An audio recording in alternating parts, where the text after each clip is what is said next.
يا أيها الذين آمنوا صلوا عليه وسلموا تسليما اللهم صل على سيدنا مولانا محمد وعلى آل سيدنا مولانا محمد أما بعد খাজা বাবা বলতেন যে বাবারা শোনো, তোমাদের এই দেহের যে পেট এর যে রকম খোরাক আছে, তোমাদের কাল বা আত্মারও খোরাক আছে। তুমি পেট ভরে খেলে এটা তোমার দৈহিক ক্ষুধাটা মিটালো, কিন্তু তোমার দিলের যে খোরাক ওটা কিন্তু মিটলো না। এজন্য তোমাকে প্রথমে তোমার দেহকে রক্ষা করার জন্য তো ওটা খেতেই হবে। আল্লাহ পাক তার যে সৃষ্টি জীব, সৃষ্টি জগৎ যত কিছু তৈরি করেছে, লক্ষ লক্ষ কিসিমের তার এই সৃষ্টি জীব জগতের ভিতরে যারা সৃষ্টি করছে তার সংখ্যা তুমি 1, 2, 3, 4, 5, 6 হাজার লাখ বলে শেষ করতে পারবে না। কোটি কোটি যতই সৃষ্টি করেছেন আল্লাহ পাক, সমস্ত সৃষ্টির জন্য তাদের খোরাকের ব্যবস্থা আল্লাহ পাক করেছেন, রিজিকের ব্যবস্থা। প্রত্যেককেই খেতে হয়। আমাদেরকে যেরকম ভাবে দিনের ভিতরে 3 বার খেতে হয়, অন্যান্য জীব জন্তু পশু পাখি যাই দেখো না কেন, কীট পতঙ্গ, তাদেরকেও সব সময় খেতে হয়। খাওয়া ছাড়া বাঁচতে পারবে না, খাওয়া ছাড়া বাঁচা যাবে না। সকলকেই খেতে হয়, একমাত্র ফেরেশতা ছাড়া। ফেরেশতার পেট নাই, তাকে খেতে হয় না, তাকে ঘুমাতে হয় না। আর সকলকেই খেতে হয়, ঘুমাতে হয়। খাজা বলছেন যে এই সৃষ্টির পশু পাখি কীট পতঙ্গ যাই দেখো না কেন, তারা তাদের উদর পূর্তি করে, এটাই আল্লাহ পাক তাদের জন্য ব্যবস্থা করে দিয়েছে। তাদের ওই যে দিল কাল, এটা স্বতন্ত্র ভাবে তৈরি করা হয় নাই। আমরা যে মুরগি বলো বা ছাগল গরু যাই জব করে খাই, ওর ভিতরে যেরকম আমরা বলি যে তার যে গুড্ডা, যে কালটা, ওর সবাই খায়, আমরাও খাই। ওটা একটা ওই প্রাণীর ভিতরে যে কাল, সেটার যে ফাংশন সারা দেহে রক্ত সঞ্চালন করা, আর মানুষের দেহের ভিতরে যে কাল, এরও ফাংশন সারা দেহে রক্ত সঞ্চালন করা। এক্ষেত্রে কিন্তু পার্থক্য নাই।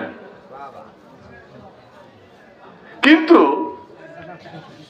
আল্লাহ পাক কোরআনের ভিতরেও বলেছেন, হাদিস শরীফের ভিতরেও বলেছেন যে ওই যে সৃষ্টি জীবের অন্যান্য গুলো, জন্তু জানোয়ার পশু পাখি কীট পতঙ্গ যাই বলো না কেন, তাদের যে কাল্প আর মানুষের কাল্পের ভিতরে একটা মৌলিক পার্থক্য আছে। মানুষের কাল্পের যে গুরুত্ব, সেটা আল্লাহ পাক খাসভাবে নির্ধারণ করেছেন। এটা আলাদা বৈশিষ্ট্য। সেখানে আধ্যাত্মিকতা আছে, সেই কাল্পের ভিতরে আল্লাহর উপস্থিতি আছে। কিন্তু জীব জন্তু জানোয়ার কীট পতঙ্গ পশু পাখি এদের কাল্পের ভিতরে আল্লাহর উপস্থিতি নাই। পার্থক্য, অনেক পার্থক্য। জীব জন্তু কীট পতঙ্গ মৎস্য টৎস্য যাই বলো, এরা আল্লাহ পাক বলছেন যে তোমরা খাও, শুধু খাও, উদর পূর্তি করো, নাইলে বাঁচতে পারবে না। উদর পূর্তি করো আর তোমাদের এই যে জবান আছে ওই জবান দ্বারা আল্লাহর জিকির করো, এইটুকুই শেষ। মৃত্যুর পরে তোমাদের কোনো হিসাব নেওয়া হবে না। জান্নাত বা জাহান্নাম এগুলোতে তোমাদেরকে নেওয়া হবে না।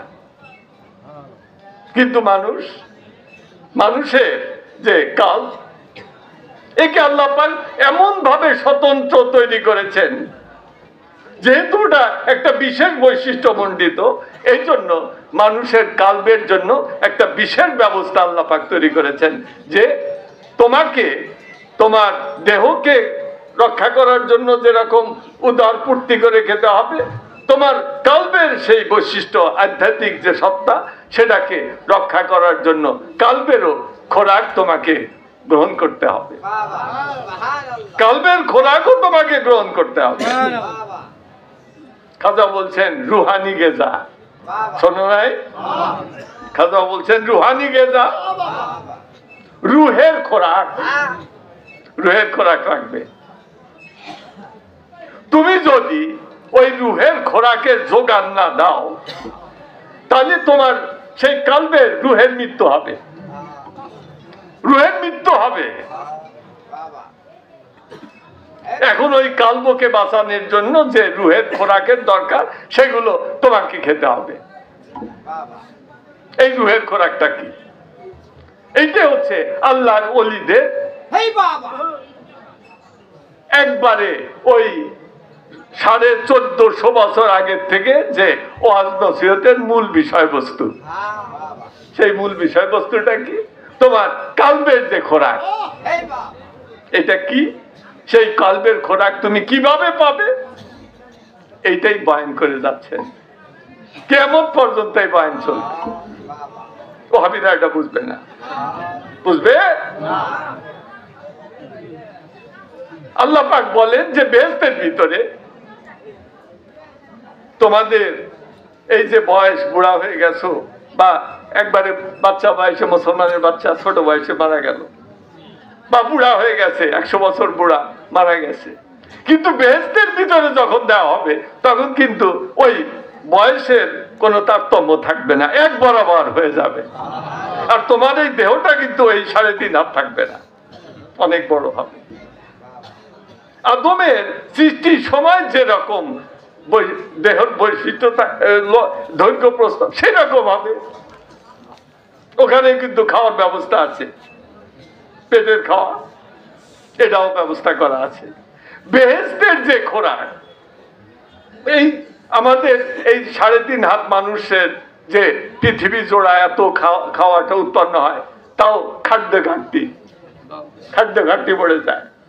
আর পৃথিবী বেহেশতের ভিতরে মানুষের আকৃতি তো এরকম থাকবে না, আরো অনেক বড় হবে, তাদের পেটও বড় হবে। এদের পেট ভরানোর জন্য আল্লাহ পাক ব্যবস্থা রাখেন নাই বেহেশতের ভিতরে? আছে। বেহেশতের ভিতরে কত কিসিমের খাওয়া আছে, খাওয়া তো লাগবে। 3 বেলা খাওয়া, এটা বাদ দিলে তো অসুবিধা হয়। এখানে পৃথিবীতেই অসুবিধা হয়, বেহেশতেও সেই অসুবিধা হবে। এজন্য আল্লাহ পাক যেহেতু বেহেশতে কোন রকম অসুবিধা রাখেন নাই। বেহেশতে কি চিন্তা আছে যে তুমি আগামীকাল কি খাবে, এ চিন্তা আছে? নাই। এজন্য খাওয়া, বেহেশতে কি খাবে, এ অনেক তৌরাতে বলো, হযরত মুসা আলাইহিস সালামের তৌরাত, হযরত দাউদ আলাইহিস সালামের জুবুর, হযরত ঈসা আলাইহিস সালামের ইনজিল, কোরআনে মজিদ, কোরআনে মজিদ, তার উপরে কি আরো আসমানি কিতাব আরো আছে? সমস্ত ভিতরেই ওই বেহেশতের যে খাওয়া সেটা বর্ণনা করা আছে। একটা ঘটনা বলি। এক ইহুদি, আল্লাহ পাক কোরআনের ভিতরে এই ইহুদিদের সম্বন্ধে, যে অভিশপ্ত ইহুদি জাত, ফিলিস্তিনিদের উপরে বম্বিং করে মারতেছে না, ওরা কি ভালো জাত নাকি? না, অভিশপ্ত, অভিশপ্ত, কার্সেড নেশন। তাদেরকে আমার নবীজি বলছেন কার্সেড নেশন, অভিশপ্ত জাতি। এই ইহুদি জাতি তাদের বনি ইসরাইল, তাদের বলা হয় বনি ইসরাইল। এই বনি ইসরাইলের ভিতরে 1,24,000 পয়গাম্বর আল্লাহ পাক প্রেরণ করেছিলেন, 2 জন ছাড়া। এই বনি ইসরাইলের ভিতরে 2 জন ছাড়া আর 1,24,000 পয়গাম্বর, সমস্ত পয়গাম্বরকেই, পয়গাম্বর রাসূল সমস্তকেই আল্লাহ পাক এই বনি ইসরাইলের ভিতরে নাজিল করেছিলেন। তাদের তাহলে এই বনি ইসরাইল ওই জাতটা কি রকম মজবুতি জাত? 2 জন ছাড়া 1,24,000 নবী রাসূল। এর ভিতরে রাসূলের সংখ্যা হচ্ছে 313 জন। কেতাবী রাসূল, কেতাবী রাসূল কয়জন? 8 জন। সহিফা পকেটে রাখা যায়, যে আসমানি কেতাব পকেটে রাখা যায়, 2-3 পাতা, 8-10 পাতার পকেট কেতাব। আমি অনেক সময় লিখে দিচ্ছি জাকিরদেরকে যে তোমরা শেখো, যেমন রাখো। দেই নাই? এই যেগুলা দেই নাই? এটা কি? নবীজিকে, নবী স্বপ্নে নবী করিম সাল্লাল্লাহু আলাইহি সাল্লামকে দেখা হাদিসোক্ত কয়েকটা আমল এই যে লিখে দিস, কয়েকটা। এটা পকেটে রাখা যায়, পকেটে রাখা যায়, একে বলা হয় সহিফা। এটা 4 জন রাসূলের উপরে আল্লাহ পাক নাযিল করছিলেন। 4 জন, হযরত আদম আলাইহিস সালাম, নূহ আলাইহিস সালাম, না যে শীশা আলাইহিস সালাম, শীশা আলাইহিস সালাম, হযরত ইব্রাহিম আলাইহিস সালাম আর হযরত ইদ্রিস আলাইহিস সালাম, এই 4 জন।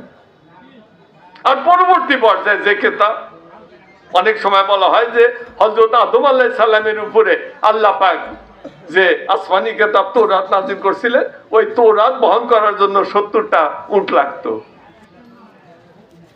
এত বড় তৌরাত তো আর পাওয়া যায় না, গেল কই? এখন ওই যে কিতাব যেগুলো বহন করার জন্য উট লাগে, ওগুলা কি পকেটে নেওয়া যাবে? এইরকম কিতাব যেগুলো পূর্ণাঙ্গ কিতাব, পূর্ণাঙ্গ কওয়া যাবে না। কোরআন শরীফ ছাড়া পূর্ণাঙ্গতা নাই। আর আগের যে 3টা, কোনটা? হযরত মুসা আলাইহিস সালামের উপরে তৌরাত, হযরত দাউদ আলাইহিস সালামের উপর জুবুর। হযরত দাউদ আলাইহিস সালামের কণ্ঠস্বর ছিল খুব সুন্দর। তিনি যখন তার উপরে নাজিলকৃত সেই জুবুর থেকে তিনি ওই আল্লাহর সেপ্তছানা যেগুলো আল্লাহ পাকি নাজিল করতেন, ওইগুলো যখন তিনি তেলাওয়াত করতেন, তার যে সুমধুর স্বর, সেই স্বরে আকৃষ্ট হয়ে তিনি বসতেন কোথায় গিয়ে? ওই সমুদ্রের পাড়ে পড়ে তিনি যখন ওই তৌরাত থেকে, জুবুর থেকে তিনি তেলাওয়াত করতে থাকতেন, তার সুমিষ্ট স্বরে পাগল হয়ে পঙ্গপালের মতো সমুদ্রের ওই গভীর সমুদ্রের যে মাছ, বড় বড় তিমি থাকে না, ওইগুলো সবাই এসে পাড়ে ভিড়ত। কি জন্য? সুমধুর স্বর। ওইটা কিন্তু খালি সুমধুর সুর নয়, ওর ভিতরে তাওয়াজ্জু, ইত্তেহাদি আছে না? এনায়েতপুরি পীর সাহেব ঊনবিংশ শতাব্দীর মুজাদ্দেদ। তার তাওজ্জে তাহাদির প্রভাবে বাংলা সব আজ পর্যন্ত নাচতেছে না। সেই হযরত মুজাদ্দেদে জামান হযরত শাহ এনায়েতপুরী তিনি যখন তার মহান মুর্শেদ আমাদের তাওফিক সাহেবের নাম শোনেন নাই, হযরত সৈয়দ অজেদ আলী, হযরত সৈয়দ অজেদ আলী ভেদের দরিয়ারে, সেই দরিয়ার কুল কিনারা কে করিতে পারে রে, হযরত সৈয়দ অজেদ আলী ভেদের দরিয়ারে। কে লিখেছেন? দাদা। তিনি তার মুর্শিদের দরবারে খেদমত করতেন। আমি তো নিজে কই যে আমি এটা পারতাম না, মাপ চাই, আমি পারতাম না, যে রেয়াজত সাধনা আমি পারতাম না। তিনি যে সাধনা করতেন আমরা শুনছি, কেতাবে লেখা আছে। বলতেন এনায়েতপুর আমার দাদাজান বলতেন যে আমার যৌবনের রক্ত গোবরার মশার পেটের ভিতরে সব গেছে। সোজা নাকি পারবা? দিনের রাতের পর রাত জেগে তার পীরের পাখা টানা আর পাটা মশা কামড়ায় রক্ত শেষ করলো। পারা যাইব? পারবো না, আমি পারবো না। তার বিনিময়ে যে নিয়ামত তিনি লাভ করলেন, তার একটা কথা বলি। একটা হচ্ছে যে তিনি একদিন তার পীরের দরবারে মোরাকাবা করতেছেন। তরিকার শিক্ষা না মোরাকাবা? খাজা বলছেন যে খালি তরিকা নিলা শিখলা না, তরিকার যে ঘর, এই ঘরের ভিতরে থাকতে চাও, কিন্তু এই ঘরের খুঁটি জানো না, ঘর টিকবে না। বুনিয়াল ইসলামু আলা খামসি, ইসলামের যে ঘর, ওই ঘরের 5টা খুঁটি। বুনিয়াদ তরিকা তো আলা খামসি, তরিকতের যে ঘর তারও 5টা খুঁটি। এই 5টা খুঁটি জানা লাগবো না, নাহলে ঘর থাকবো না। এই 5টা খুঁটির প্রথমটা হচ্ছে জেকের। তুমি যদি জেকের না শেখো তাহলে তো তুমি জাকের হতে পারবে না। জেকের শব্দের অর্থ, জাকের শব্দের অর্থ জেকের কারি। জেকের কারি, যে জেকের করে সেই জাকের।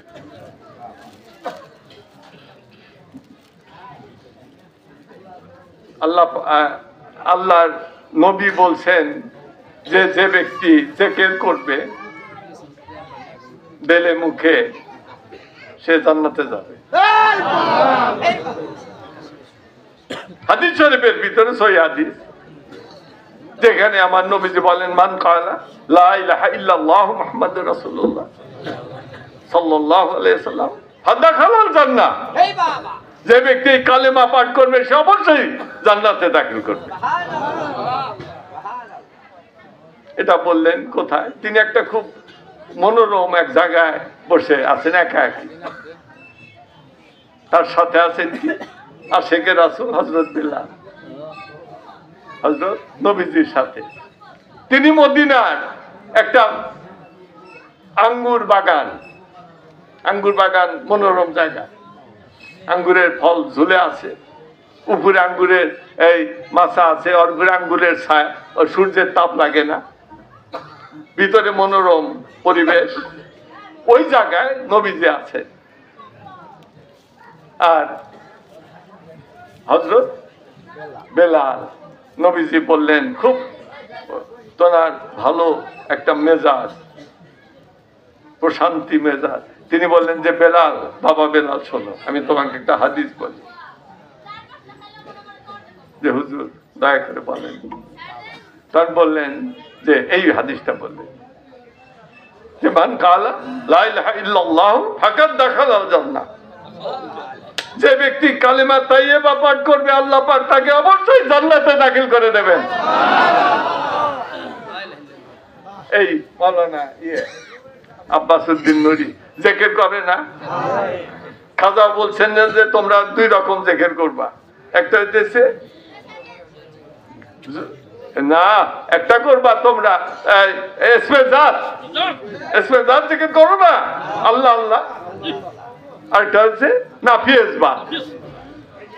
নাফিয়েজবাদ জিকির কি লা ইলাহা ইল্লাল্লাহ লা ইলাহা ইল্লাল্লাহ লা ইলাহা ইল্লাল্লাহ করো জিকির লা ইলাহা ইল্লাল্লাহ লা ইলাহা ইল্লাল্লাহ লা ইলাহা ইল্লাল্লাহ লা ইলাহা ইল্লাল্লাহ লা ইলাহা ইল্লাল্লাহ লা ইলাহা ইল্লাল্লাহ লা ইলাহা ইল্লাল্লাহ লা ইলাহা ইল্লাল্লাহ লা ইলাহা ইল্লাল্লাহ লা ইলাহা ইল্লাল্লাহ লা ইলাহা ইল্লাল্লাহ লা ইলাহা ইল্লাল্লাহ লা ইলাহা ইল্লাল্লাহ লা ইলাহা ইল্লাল্লাহ লা ইলাহা ইল্লাল্লাহ লা ইলাহা ইল্লাল্লাহ লা ইলাহা ইল্লাল্লাহ